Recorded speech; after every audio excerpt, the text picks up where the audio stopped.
नमस्कार दोस्तों, मैं योगेश एक बार फिर से आप सभी का स्वागत करता हूं। आज की इस वीडियो में हम बात करने वाले हैं फंजाई के बारे में, जो कि अपना चैप्टर 7 है, डाइवर्सिटी इन लिविंग ऑर्गेनिजम्स, जीवों में विविधता, उसका थर्ड टॉपिक होने वाला है। ये आज का वीडियो स्टार्ट करने से पहले मैं अगर बात करूं पुराने टॉपिक्स की, तो उनमें हमने बात की थी 5 किंगडम थ्योरी यानी पंच जगत अवधारणा की, जहाँ पे हम पहला जगत जो कि मोनेरा पहला किंगडम है, दूसरा जो किंगडम है प्रोटिस्टा, ये दोनों की बात कर चुके थे। जो भी स्टूडेंट्स ने पुराने वीडियोस नहीं देखे, प्लीज़ जाके डिस्क्रिप्शन में आपको प्लेलिस्ट का लिंक अवेलेबल करवाया हुआ है, प्लीज़ जाके आप वो वीडियोस देखें। बिना किसी देरी के आज का टॉपिक अपना स्टार्ट करते हैं। तो दो जो है किंगडम हम पढ़ चुके थे, उनकी हमने बात की थी। एक जो किंगडम था, किंगडम हम पढ़ रहे थे, पहला जो था, 5 किंगडम उनको पढ़ने हैं, मोनेरा, इसकी हमने बात कर ली थी। सेकंड जो है जिसका नाम है प्रोटिस्टा, इसकी भी हमने बात कर ली थी, और इसके अंदर एक फाइलम भी हमने पढ़ा था। ये जो फाइलम है वो हमने पढ़ा था, उसका नाम है, पढ़ा था, जिसके अंदर हमने बात की थी पैरामीशियम अमीबा और यूग्लिना के बारे में। ठीक है, तो मोनेरा में हमने बैक्टीरिया के बारे में पढ़ा था, माइकोप्लाज्म और ब्लू ग्रीन एल्गी, नीलहरित शैवाल के बारे में पढ़ा था। बात करें अगर किंगडम प्रोटिस्टा की, तो इसके अंदर हमने बात की थी यूग्लिना, अमीबा, एल्गी यानी शैवाल, इन चीज़ों के बारे में। तो आज का जो अपना टॉपिक है, किंगडम तीसरा जो हम पढ़ने वाले हैं, उसका नाम है फंजाई। तीसरा जो जगत हम पढ़ने वाले हैं, उसका नाम होने वाला है फंजाई। हिंदी में अगर मैं इसकी बात करूं, तो इसको कुछ इस प्रकार से लिखा जाता है। ठीक है, और यही इसका नाम है। मोनेरा में हमने देखा था कि मोनेरा जगत के जो जंतु हैं वो प्रोकैरियोटिक सेल और यूनिसेलुलर ऑर्गेनिजम्स थे, यानी प्रोकैरियोटिक प्रकार की उनमें कोशिका पाई जाती थी और एक कोशिकीय जीव वो थे। उसके बाद मैंने आपसे बात की, तो जो प्रोटिस्ट है, जो प्रोटिस्टा है, जगत है, उसके अंदर जो ऑर्गेनिजम्स थे उनमें थोड़ा सा मॉडिफिकेशन हुआ, थोड़े वो अपडेट हुए, थोड़ा उनमें डेवलपमेंट आया, यानी विकास उनका हुआ। और उन्हीं के आधार पर, क्योंकि पंचजगत अवधारणा जब दी गई, तो इसी विकास के आधार पर, पोषण के अलग अलग प्रकार के आधार पर, उनकी अलग अलग संरचनाओं के आधार पर, कोशिका के अलग अलग अरेंजमेंट के आधार पर जो है उनको बांटा गया था 5 जगत के अंदर ऑर्गेनिजम्स की अगर हम बात करें तो फंजाई की हम यहाँ पे बात कर रहे हैं। और फंजाई में जैसे कि मोनेरा और प्रोटिस्टा की हमने बात कर ली थी, उसी प्रकार फंजाई की अगर बात करें तो ये यूकेरियोटिक सेल्स से बने होते हैं। मैं अगर आपको बताऊं, मोनेरा यानी bacteria, blue green algae, mycoplasma, ये जो है, इनके अलावा जितने भी ऑर्गेनिज्म हम पढ़ने वाले हैं बाकी जगत के अंदर, चारों जो जगत हैं, वो चाहे प्रोटिस्टा, चाहे फंजाई, प्लांटी और एनिमलिया हो, ठीक है, चारों जगत के अंदर हम यूकेरियोटिक सेल्स की ही बात करेंगे। ठीक है, यूकेरियोटिक कोशिकाएं ही हैं जो यहाँ पे, जिनसे ये ऑर्गेनिजम्स बने हुए हैं। बस मोनेरा ही ऐसा जगत है, मोनेरा ही ऐसा किंगडम है जिसके अंदर प्रोकैरियोटिक सेल्स जो है उपस्थित होती है। ठीक है, और वो भी जो है यूनिसेलुलर यानी एक कोशिकीय जीव होते हैं। यहाँ पे हम बात कर रहे हैं फंजाई की, फंजाई जो है यूकेरियोटिक सेल होते हैं, और प्रोटिस्ट भी यूकेरियोटिक कोशिका तो थी, लेकिन वहां पे जो जीव बने हुए थे वो बन रहे थे यूनिसेलुलर यानी एक कोशिकीय। लेकिन यहाँ पे जो ऑर्गेनिजम्स हैं वो है मल्टी सेलुलर, मल्टी सेलुलर यानी बहुकोशिकीय। अब इसका मतलब मैं आपको बताऊं, तो इन जीवों के अंदर, जो फंजाई के अंदर जो जीव पाए जाएंगे, इन जीवों के अंदर यूकेरियोटिक कोशिका पाई जाती है और बहुकोशिकीय जीव ये होते हैं, यानी एक से अधिक कोशिकाओं से मिलकर ये बने होते हैं। ठीक है, तो ये हमने बात कर ली। अब मैं आपको बताऊं, मल्टी सेलुलर ऑर्गेनिजम्स के अंदर पाए जाते हैं। अब एक ऐसा एग्जाम्पल है इसके अंदर, एक ऐसा एग्जाम्पल एकमात्र, जिसका नाम है ईस्ट। ईस्ट इसको बोलते हैं, हिंदी में इसको बोलते हैं खमीर। ये जो है एकमात्र ऐसी फंजाई है जो कि फंजाई किंगडम में इसको रखा गया है, एकमात्र ऐसा ऑर्गेनिज्म है जो एक कोशिकीय होता है, एक कोशिकीय यानी यूनिसेलुलर ये ऑर्गेनिज्म होता है जो खमीर होती है। ठीक है, और ईस्ट के बारे में आपने पढ़ा होगा, खमीर से जो है फर्मेंटेशन, किण्वन के ये काम आता है। ठीक है। इससे ब्रेड बनाए जाते हैं, इससे दही वगैरह बनाया जाता है। खैर वो एक अलग बात है, जब हम उपयोग पढ़ेंगे फंजाई के तब हम इनको पढ़ेंगे और छोटी छोटी चीज़ें देखेंगे। अभी हम बात कर रहे हैं, ठीक है, क्या इनका ऑर्गेनाइजेशन होता है। तो ईस्ट आपको ध्यान रखना है, एकमात्र अपवाद है इसका, फंजाई का ये अपवाद है जो कि यूनिसेलुलर होता है, ठीक है, एक कोशिका। लेकिन जो कोशिका का प्रकार है इसके अंदर वो यूकेरियोटिक प्रकार का पाया जाता है। फंजाई के बारे में अगर मैं और चीज़ें आपको बताऊं तो एग्जाम्पल में अगर बात करूं इनकी, तो आपने जो है पिकल जो होता है, अचार जो होता है,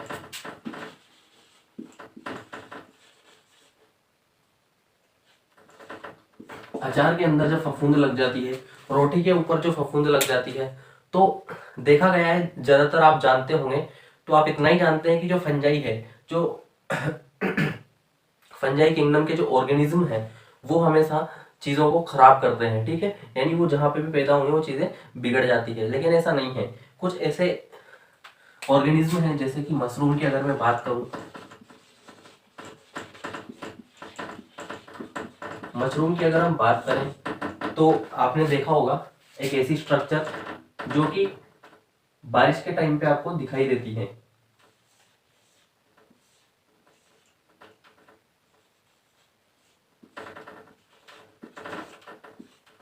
एक ऐसी स्ट्रक्चर जो बारिश के टाइम पे आपको दिखाई देती है, ठीक है, सड़े गले पेड़ पौधे जो होते हैं उनके ऊपर ये ऐसी संरचना आपको दिखाई देती है, तो ये मशरूम होती है और ये खाने के काम आती है। हाईली प्रोटीन इसके अंदर पाया जाता है। तो हमने ये बात कर ली इन चीज़ों की, तो आप एक बार इनको नोट कर सकते हैं। उसके बाद जो है हम बात करेंगे इसकी सेल के बारे में थोड़ी सी। उसके बाद फिर जो है हम बाकी जैसे हमने देखे मोड ऑफ न्यूट्रिशन, पोषण के प्रकार किस प्रकार के इनके अंदर पाए जाते हैं, फिर उन्हीं की ओर हम आगे बढ़ाएंगे। तो एक बार इसको नोट कीजिए।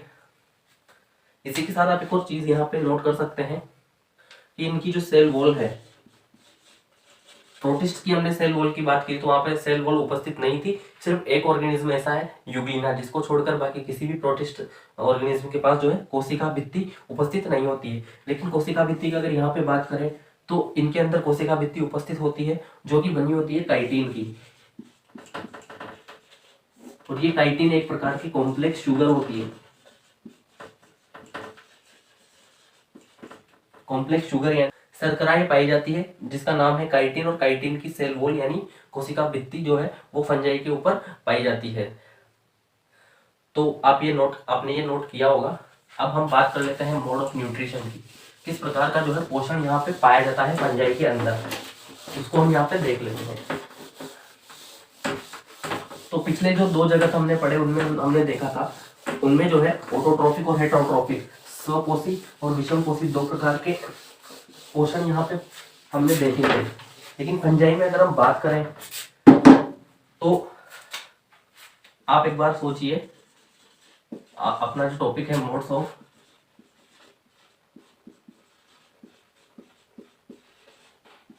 न्यूट्रिशन,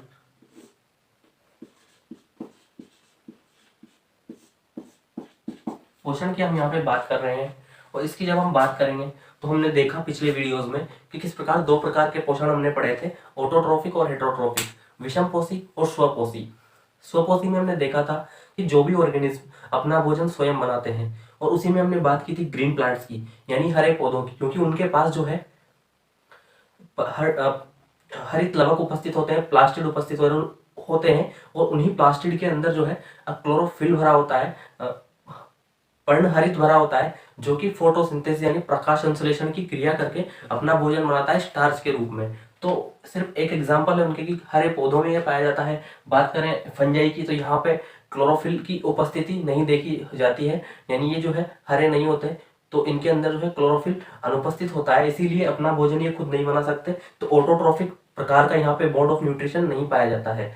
सिर्फ बचा कौन सा, हेटेरोट्रोफिक। तो उसी को हम यहाँ पे पढ़ लेते हैं। हेटेरोट्रोफिक यानी विषम पोषण यहाँ पे पाया जाता है, उसकी हम बात करेंगे। हेटेरोट्रोफिक प्रकार का जो न्यूट्रिशन इसके अंदर पाया जाता है, तो उसमें हम देखेंगे कि जो फंजाई है उसको 3 प्रकार से डिवाइड किया गया है। यानी कि हमने देखा कि जो फंजाई है इनके पास एक जगह से दूसरी जगह जाने के लिए, आने के लिए हाथ पैर उपस्थित नहीं होते, सिर्फ मल्टी सेलुलर ऑर्गेनिज्म होते हैं। पर ये जो आपने देखा होगा जो फफूंद है जो अचार में लग जाती है, ऐसा नहीं है कि वो एक जगह से दूसरी जगह ट्रेवल कर सकती है। लेकिन क्या होता है कि जितनी भी जगह आप मतलब फंजाई देखेंगे, वो चाहे मशरूम यानी उपयोगी फंजाई हो, चाहे कोई भी फंगस से अगर मेडिसिन बन रही हैं तो वो भी हमारे लिए उपयोगी फंगस है। लेकिन हार्मफुल जो फंजाई है उसकी भी हम बात करें तो वो भी जो है किसी ना किसी और ऑर्गेनिजम्स के ऊपर आपको देखने को मिलेंगी। ठीक है, तो उसी के आधार पर जो है 3 प्रकार के हम यहाँ पे फंजाई पढ़ेंगे। तो पहली है पैरासाइट या पैरासिटिक आप लिख सकते हैं। हिंदी में अगर बात करूं तो इसको बोलते हैं परपोषी।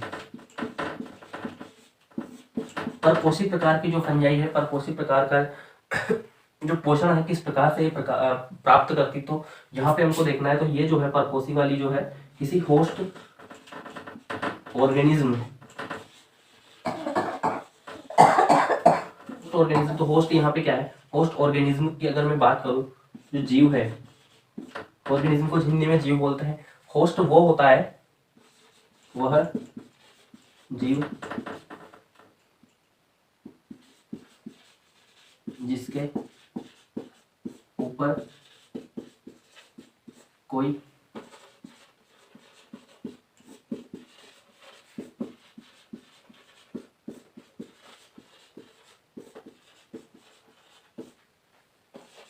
करता है। होस्ट ऑर्गेनिज्म की अगर मैं आपसे बात करूं तो हिंदी में मैंने आपको बता दिया, वह जीव होता है होस्ट जिसके ऊपर, यानी ये जो होस्ट ऑर्गेनिज्म होगा इसके ऊपर कोई और जो जीव है, कोई और ऑर्गेनिज्म है, वो अपना जीवन यापन करेगा, अपने खाने के लिए उसके ऊपर रहेगा या फिर अपने पूरे जीवन के और जो काम करने के लिए उसके ऊपर रहेगा। तो यहाँ पे फंजाई जो है अपने फूड के लिए किसी और ऑर्गेनिज्म पर निर्भर रहती है, और ऑर्गेनिज्म पर डिपेंड होती है।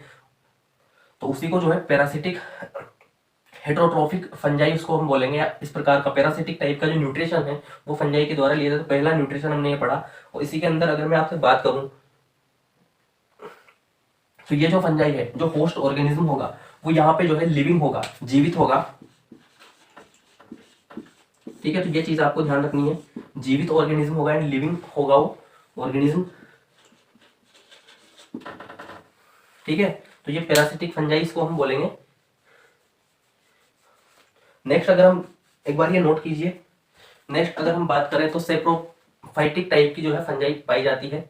और इसी के अंदर हम पढ़ेंगे सेप्रोफिटिक में क्या होगा कि आपने देखा होगा बारिश के दिनों में जितने भी जो सड़े गले पदार्थ हैं, प्लांट्स के जो मटेरियल है जैसे लकड़ी हो गई वगैरह वगैरह, तो उनके ऊपर जो मशरूम जैसी संरचना आपको दिखाई देती होगी। छाता होता है, छाता अम्ब्रेला, उसी की जैसी स्ट्रक्चर मैंने जैसा अभी डायग्राम बनाया था, एक बार आपको स्क्रीन पे भी दिख रहा होगा। तो इस प्रकार का जो स्ट्रक्चर है आपने देखा होगा बहुत बार बारिश के टाइम पे।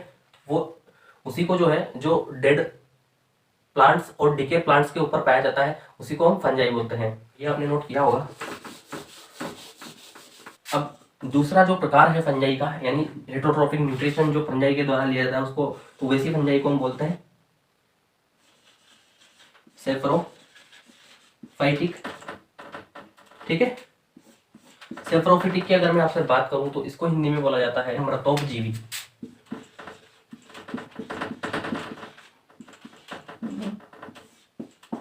अब जैसा नाम से आपको पता चल रहा होगा कि जो मृत पौधे हैं या मृत, हाँ तो हम बात कर रहे थे कि जो मृत पौधे हैं या मृत पेड़ हैं। ठीक है, मैं यहाँ पे हिंदी में लिख देता हूँ, मृत सड़े गले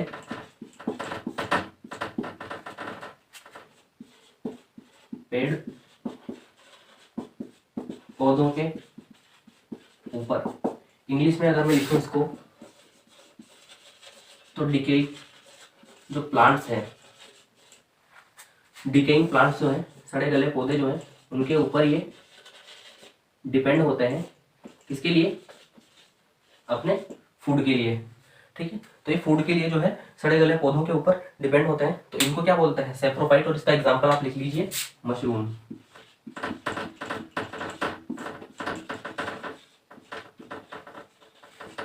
ठीक है, तो ये आप एक बार नोट कीजिए। अब लास्ट जो है तीसरे प्रकार का जो हेटरोट्रोफिक न्यूट्रिशन है जो कि फंजाई में पाया जाता है, उसको हम बोलते हैं सिम्बायोसिस। ठीक है, और क्या होता है इसके अंदर उसको हम समझेंगे, ये आपने नोट किया होगा। तो इसको बोलते हैं सिम्बायोसिस। हिंदी में अगर नाम बताऊं मैं इसका, तो इसको बोलते हैं सहजीविता। इसमें क्या होता है कि दो ऑर्गेनिज्म होते हैं, ठीक है, दो जीव या ऑर्गेनिज्म एक दूसरे के साथ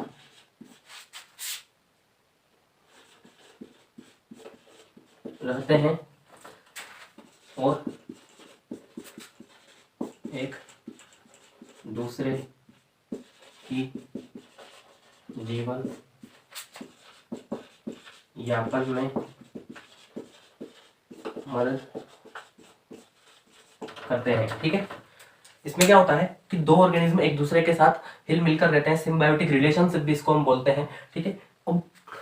और जो है दोनों ऑर्गेनिज्म एक दूसरे की मदद करते हैं, चाहे फिर वो रहने के लिए हो, चाहे वो खाने के लिए हो, या किसी भी प्रकार से। जिस प्रकार हम देखते हैं कि हम इंसान और जब हम कोई गाय या भैंस पालते हैं तो हम उसको चारा खिलाते हैं, यानी उसका भी फायदा, और उस चारे के बदले वो हमको दूध देती है, तो यानी हमारा भी फायदा। तो यहाँ पे दोनों जो है एक दूसरे के ऊपर डिपेंडेंट है और दोनों का यहाँ पे फायदा होता है, किसी का नुकसान नहीं है। लेकिन बात करें पिछले जो दो न्यूट्रिशन हमने पढ़े पैरासिटिक, उसके अंदर क्या होता है कि एक ऑर्गेनिज्म जो किसी होस्ट ऑर्गेनिज्म पर रह रहा है उसका तो फायदा होता है, लेकिन जो दूसरा ऑर्गेनिज्म होस्ट ऑर्गेनिज्म जो है उसका नुकसान हो जाता है। जैसे कि मैं आपको अगर एग्जाम्पल दूं कि हमारी स्किन पे जो है कभी कोई इन्फेक्शन हो जाता है किसी फंगस की वजह से, तो अगर हम बोलें कि डर्म्स या फिर दाद जो है हो जाते हैं, या फिर कोई स्किन इरिटेशन हो जाती है किसी फंगस की वजह से, तो जो फंगस हमारी स्किन के ऊपर रह रहा है, ठीक है। या फिर हम बात करें अचार की, यानी पिकल का मैंने आपको एग्जांपल दिया था, लेकिन होता क्या है कि जो पिकल है वो डेड है, ठीक है, वहां पे जो वो है वो डेड है, तो वो आएगा सेप्रोफाइट टाइप में,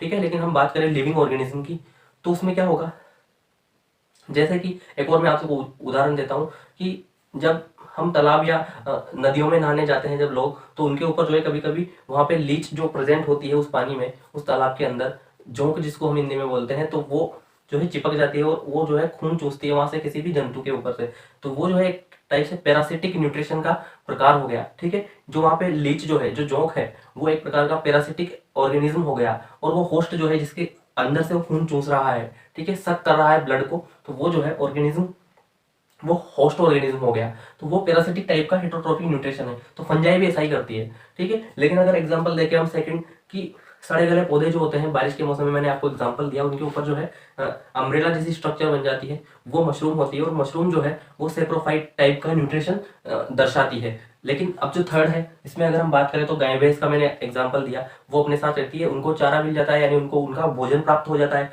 और हमको उनसे दूध मिलता है, यानी दोनों का यहाँ पे फायदा देखने को मिलता है।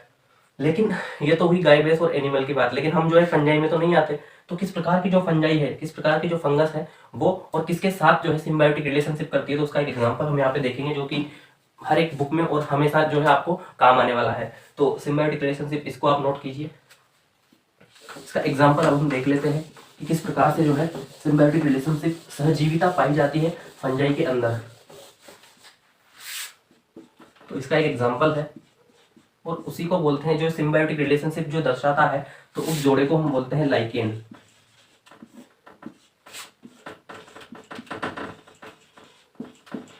लाइकेन उसको बोला जाता है। और यहाँ पे अगर मैं लाइकेन्स की बात करूँ तो ये पाए जाते हैं, अगर आपने पुराने खंडर महल वगैरह देखे हैं, पुराने मंदिर जहाँ वर्षों से कोई आता जाता नहीं है, और उनकी जो दीवारें हैं उनके ऊपर आपको ग्रीन ग्रीन जो ऑर्गेनिज्म दिखाई देते हैं, या फिर वहां पे जो काई आपको दिखाई देती है, तो वो जो है, देखिए मैं आपको बताऊं, जो एल्गी है, जो शैवाल है, वो हरी होती है, लेकिन वो उसी जगह उपस्थित रहती है जहाँ पे पानी जो है उनको अवेलेबल हो सके, आसानी से जो है वाटर उनको अवेलेबल हो सके। इसीलिए जहाँ पे भी जो है पानी भरा होता है सालों से काफी लंबे समय तक, तो वहां पे आपको ग्रीन ग्रीन जो फंजाई एल्गी दिखाई देती है, तो शैवाल है वो, ठीक है। अब क्या होता है, शैवाल के पास एब्जॉर्ब करने के लिए, वाटर एब्जॉर्प्शन के लिए रूट्स नहीं होती है, जल के अवशोषण के लिए जड़ें उनके पास नहीं होती है, ठीक है। तो वो जो है जल से दूर नहीं रह सकती बिल्कुल भी, क्योंकि उनको जो है एब्जॉर्प्शन के लिए किसी प्रकार का वहां पे स्पेशल अपेंडेजेस या स्पेशल कोई ऑर्गन उनके पास नहीं है जो जल का अवशोषण कर सके किसी और जगह से या किसी और प्लेस से, तो वो जो है उस जल से बाहर नहीं निकल सकती। लेकिन किसी भी प्रकार का ऑर्गेनिज्म, अगर मैं आपसे कहूँ कि आप इस कमरे में बैठे रहें, ठीक है, तो आपका जो है मन यहाँ पे नहीं लगने वाला ज़्यादा टाइम के लिए। तो एल्गी भी बाहर निकलना चाहती है, लेकिन वो बाहर इसलिए नहीं निकल सकती उस पानी से, क्योंकि उनके पास एब्जॉर्प्शन की कैपेसिटी यानी जल का अवशोषण करने की क्षमता नहीं है। तो वो जो है फंजाई, यानी जो हमने पढ़ी फंजाई और सिम्बायोटिक रिलेशनशिप उनके साथ बनाते हैं, तो उनसे दोस्ती करके फंजाई से। तो यहाँ पे हम जो है लाइकेन किसका एग्जाम्पल है उसकी हम बात कर लेते हैं। तो ब्लू ग्रीन एल्गी जो है, मैं शॉर्ट में लिख देता हूँ BGA, और इसका पूरा नाम है ब्लू ग्रीन एल्गी। हिंदी में इसको बोलते हैं नील हरित शैवाल की अगर मैं बात करूँ। प्लस इसके साथ जो है जो फंजाई ये ऐड हो जाती है, तो ये दोनों मिलकर इन दोनों में दोस्ती हो जाती है, क्योंकि जो फंजाई है वो क्या करती है, अपना भोजन स्वयं नहीं बना सकती, ठीक है, लेकिन वाटर एब्जॉर्प्शन जल का अवशोषण करने की कैपेसिटी इसके पास पाई जाती है। और शैवाल की अगर हम बात करें तो ये अपना भोजन स्वयं बना सकती है, क्योंकि इसके पास जो है क्लोरोफिल यानी पर्णहरित पाया जाता है। तो फोटोसिंथेसिस से, प्रकाश संश्लेषण से अपना फूड स्वयं प्रिपेयर कर सकती है। तो ये ऑटोट्रॉफिक है, वो हेटेरोट्रॉफिक है, ये एक दूसरे के ऊपर जो है अपना जीवन यापन करती है। और ये जो फिर जो है दीवारों वगैरह कहीं पे भी उग सकती है, किसके कारण, क्योंकि शैवाल जब फंजाई के साथ मिल जाती है। तो मैं आपको बताऊं, फंजाई जो है ये इसका जो लक्षण है वो जल अवशोषण का है, वाटर एब्जॉर्प्शन ये करती है। और बात करें शैवाल की, तो ये जो है फूड प्रिपेयर करती है, यानी फोटोसिंथेसिस से, प्रकाश संश्लेषण की क्रिया से जो है भोजन बनाती है। भोजन ये इसको दे सकती है और जल का अवशोषण ये इसको करके देती है। और क्योंकि शैवाल को रहने के लिए और जगह मिल गई, ये किसी दीवार पे उग सकती है, किसी चट्टान के ऊपर ये पहुंच सकती है, किसके कारण, क्योंकि जो फंजाई है वो हवा में से जितना भी मॉइस्चर है, वायु के अंदर जो नमी है उसमें से जो है वाटर को एब्जॉर्ब कर लेती है और शैवाल को दे देगी। और शैवाल जो है इसके पास क्लोरोफिल उपस्थित है, पर्णहरित उपस्थित है, तो उस पानी का यूज करके ये जो है अपना प्रकाश की उपस्थिति में भोजन बना देंगी और उस भोजन को ये इसके साथ शेयर कर लेती है। और ऐसे ही जो है इसको बोलते हैं सिम्बायोटिक रिलेशनशिप, ठीक है, हिंदी में इसको बोलते हैं सहजीविता। और ये एग्जाम्पल है लाइकेन का। तो लाइकेन के बारे में आपको समझ आया होगा। लाइकेन्स की एक और खास बात होती है कि जहां पे भी जो है जितना कम पोल्यूशन पाया जाता है, जितना कम प्रदूषण होगा वायु के अंदर, लाइकेन्स की उपस्थिति वहां पे उतनी ज्यादा देखी जाती है, ठीक है। इसीलिए जितने भी जंगल में जो है जहाँ पे बहुत सारे पेड़ पौधे होते हैं, तो उन्हीं की चट्टानों पर जो है आपको ऐसा देखने को मिलेगा कि लाइकेन्स वहां पे उपस्थित होते हैं। तो पोल्यूशन इंडिकेटर भी इसको बोला जाता है, प्रदूषण सूचक सूचक जो है उसकी तरह भी लाइकेन्स का उपयोग किया जाता है। जो बोटनिस्ट होते हैं, बड़े बड़े जो साइंटिस्ट होते हैं, वो फॉरेस्टर्स जो होते हैं वो देख के पता कर लेते हैं कि कहाँ पे जो है लाइकेन्स की अगर कहीं पे उपस्थिति आपको देखने को मिलती है, मतलब वहाँ पे प्रदूषण की मात्रा वायु में कम है, ठीक है, वहाँ की जो हवा है वो शुद्ध है। तो ये आप नोट कीजिए। अब लास्ट चीज हमको देखनी है, उसमें हम देखेंगे कि इसके उपयोग क्या क्या है फंजाई के। अब अगर मैं आपसे बात करूं यूजेस की, तो किस किस काम आते हैं अपने फंजाई? मेडिसिन के अंदर, यानी औषधि में। दूसरा अगर मैं आपसे बात करूं एज अ फूड, भोजन के रूप में, मशरूम की मैंने आपसे बात की थी, खाने में ये हमारे काम आते हैं। तीसरा अगर मैं आपसे बात करूं तो हमने ईस्ट पढ़ा था थोड़ी देर पहले, मैंने आपको ईस्ट या खमीर के बारे में बताया था। ये जो है किण्वन विधि, इंग्लिश में इसको बोला जाता है फर्मेंटेशन। फर्मेंटेशन के अंदर ये काम आती है। और इससे जो है क्या क्या चीजें बनाई जा सकती है किण्वन विधि से या खमीर से? इससे हम बना सकते हैं ब्रेड, इससे हम बना सकते हैं वाइन, इससे हम जो है बेकरी की चीजें, मैं यहाँ पे लिख देता हूँ, बेकरी के अंदर इसका उपयोग आता है। बेकरी के अंदर जैसे आपने पिज्जा खाया है तो पिज्जा सॉस, बेस वगैरह हो गया। तो और भी जितनी भी चीजें जो है फर्मेंटेशन यानी किण्वन विधि से बनती है वो फंजाई का ही उपयोग है। फंजाई ईस्ट जो है मैंने आपको बताया यूनिसेलुलर यानी एक कोशिकीय फंजाई ये होती है, ठीक है। तो उसी से जो है फर्मेंटेशन की क्रिया द्वारा ये सब चीजें हम बना सकते हैं। तो यही सारी चीजें थी जो हमको इसके ये जो टॉपिक है फंजाई, तीसरा किंगडम अपना कंप्लीट होता है, इसके अंदर देखनी थी। अब इसमें कुछ ज़्यादा बचा नहीं है, 2 किंगडम आपके बचे हुए हैं। अगर मैं बात करूँ प्लांट्स की, तो एक तो प्लांट्स आपका बचा हुआ है और फिर उसके बाद हम पढ़ेंगे एनिमल्स को।